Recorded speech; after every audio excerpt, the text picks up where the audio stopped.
But do you know what's going to change something? Are the decisions that you make from here going forward. In other words, I'm not going to dwell on my past. I'm not going to dwell on what I can change. I'm not going to be angry. I'm going to be different.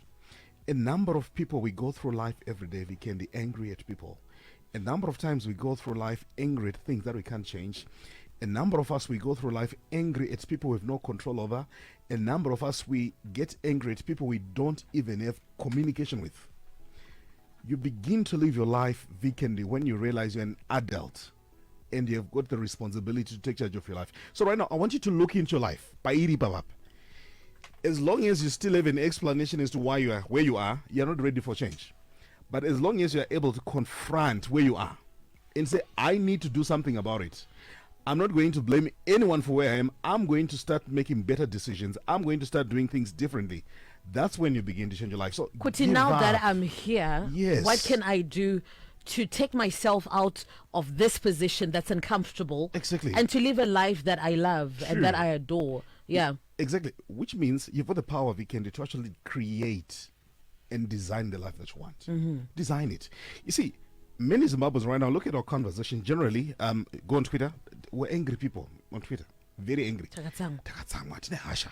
Dopandrukuti, Vikendi, chirokatsangwa, chirokatovimba dachka. That's not going to change anything. Hey, chirokatsangwa dashka rekafutira gonyeti usafunga kuti anything chinochinja rinoputitswa regonyeti ndopandikuti Vikendi ramba kuita dashka rakazvimba. Confront yourself, Vikendi. My finances, this is how much I'm making. It's not enough. This is the life that I want to do. I've got one stream of income. What am I going to do about it? Uchaida say. Say. These are the questions one people would ask. Say. So rather than saying halala, halala, I'm going to say stop looking out to the window, look into the mirror, Vikendi. So in moments of crisis, weak people look to the window, strong people, they look into the mirror. And guess what you find in the mirror? What do you find in the mirror, Vikendi? You find yourself. You see that beautiful woman. You see that strong woman. And you remind that strong woman, sweetie, let's get our act up. Let's pull ourselves together. Sweetie, we are not giving up. We're not about to give up. My mother did not raise a quitter. I'm not a quitter. I'm not going to quit. Look yourself into the mirror. Gather all the courage, all the confidence that you need. And you say, I'm going to confront myself. I'm going to make things happen. And once you do that, you give up being a victim. That's why I actually write in my book, No One Is Coming, about the victim mindset. You see, a number of people, we struggle a lot in an entitlement mindset, where we think simply because we share them, they've got an obligation to take care of me. No. Takabo's story last week is, no one owes you a good life. No one owes you a good life. We can give up the victim mindset. That's the first habit that's destroying many people right now. 40 years right now, I'm not gonna anything to look for in their life. They are busy explaining their lives about the experience at 30-something years. The majority of the things are actually within their control. But the moment you're able to distinguish what is within your control and what is not within your control, and you commit to do things that are within your control, you change your life. The uncontrollables and the controllables. As you told us, we had that conversation. So leave the uncontrollables. Focus on the controllables. The controllables are one this Vikendi. And this is what I want to encourage people. Find your controllables. That's within your control. Okay. You know, I had a phenomenal experience Vikendi. One lady calls me, says, Mr. Marara, my background. Wow. I'm like, wow.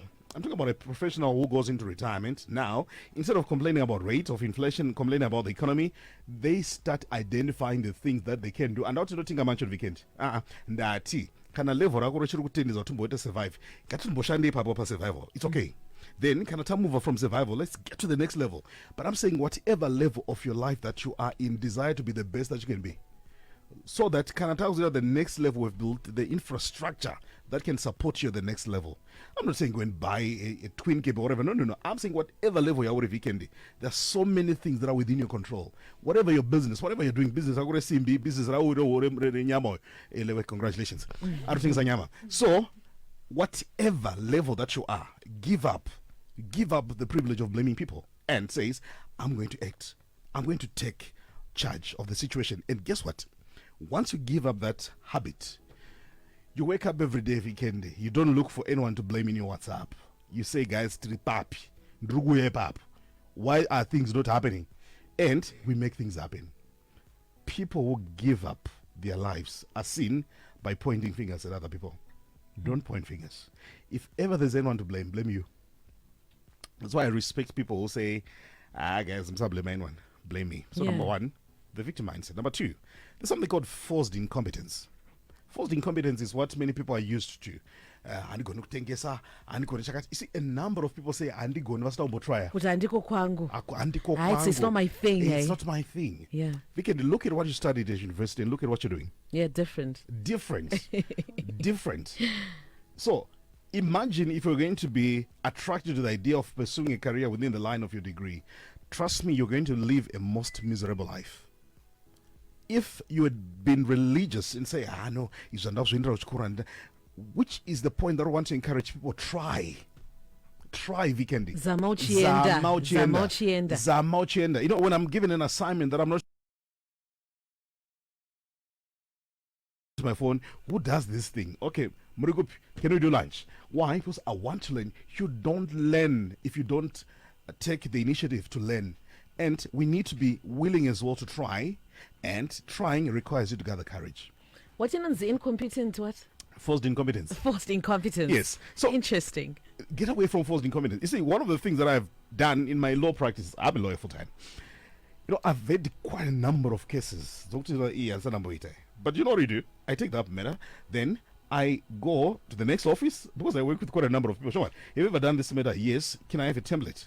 I want to be able to develop this. Then I get someone who is mentoring me along the way. Then I develop my arguments. By the way, I'm court. Why? Because I refuse forced incompetence. So people I say, no, I'm not naturally gifted in this. I was never a public speaker. Kwa club ye debate in a public speaking. But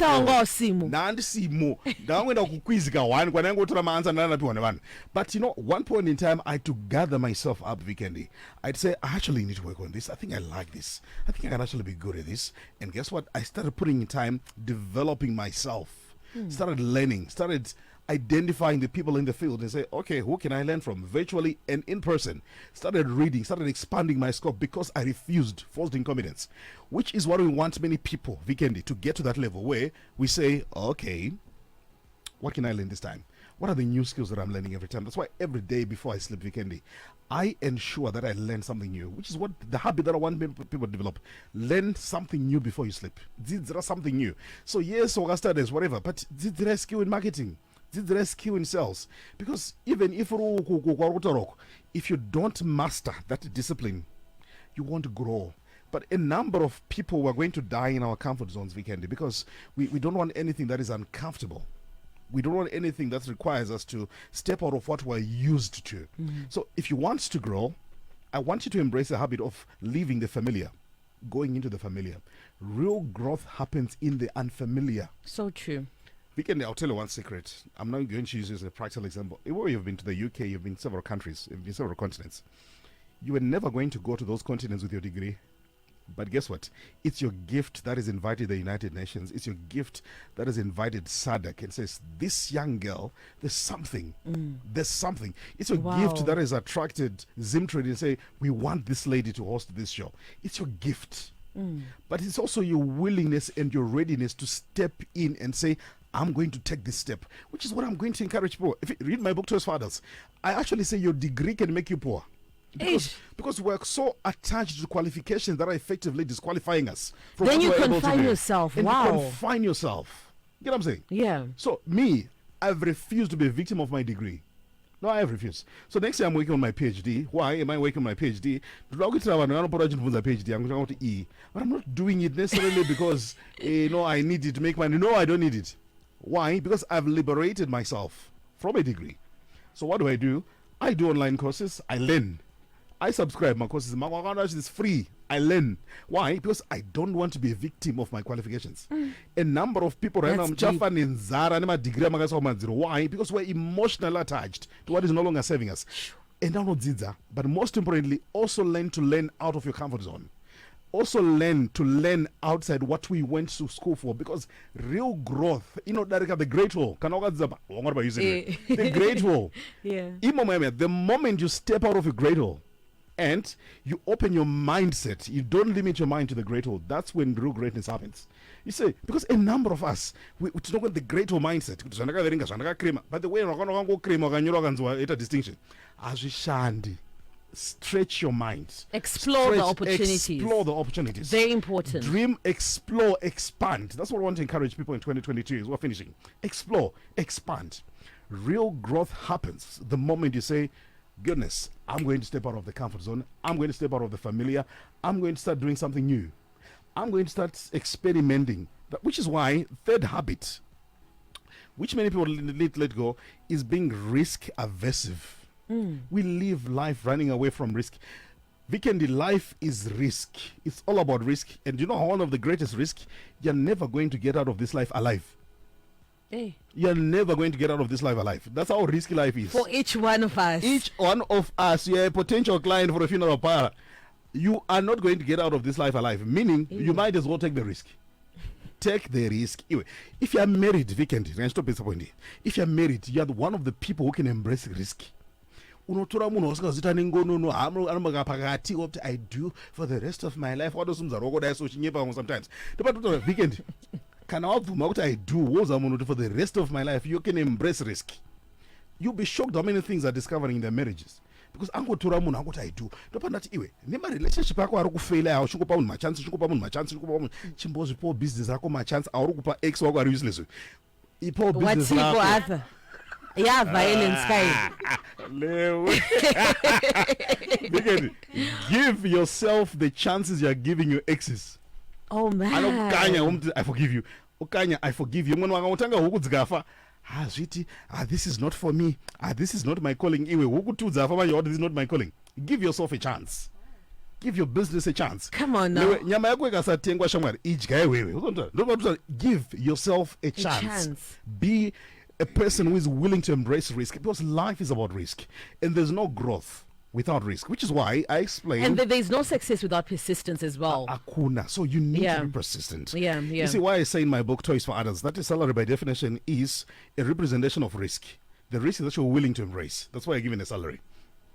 So, women are willing to embrace the risk. That's why they get my dividends. So, be a person who is willing to take risks. And how do you take the risk? Identify the things that require you to take a leap of faith. Vikendi. Take the leap of faith. Take the leap of faith. Last year I think you took that step where say, I'm going to do the galaxy, and guess what? You've been tremendous, Vikendi. That was a risk. But well done. You're so kind. Well Thank done. you. You're phenomenal, Vikendi. But it requires you to take a risk, to believe in that little girl, to believe in that dream. That girl says, I can be a voice to be reckoned with. Embrace the risk. If you're not willing to believe in yourself, Vikendi, no one is going to believe in you. Believe in you. Go into the mirror. Remind that person you're seeing in the mirror, dude, you're a great person. Dude, we're going somewhere. Dude, your bank balance does not mean that's what your life is going to be. And don't confuse a bad day with a bad life. You've got a great life ahead of you. But be willing to embrace risk. Oh, thank you so much, Advocate Arthur Marara. So profound and powerful.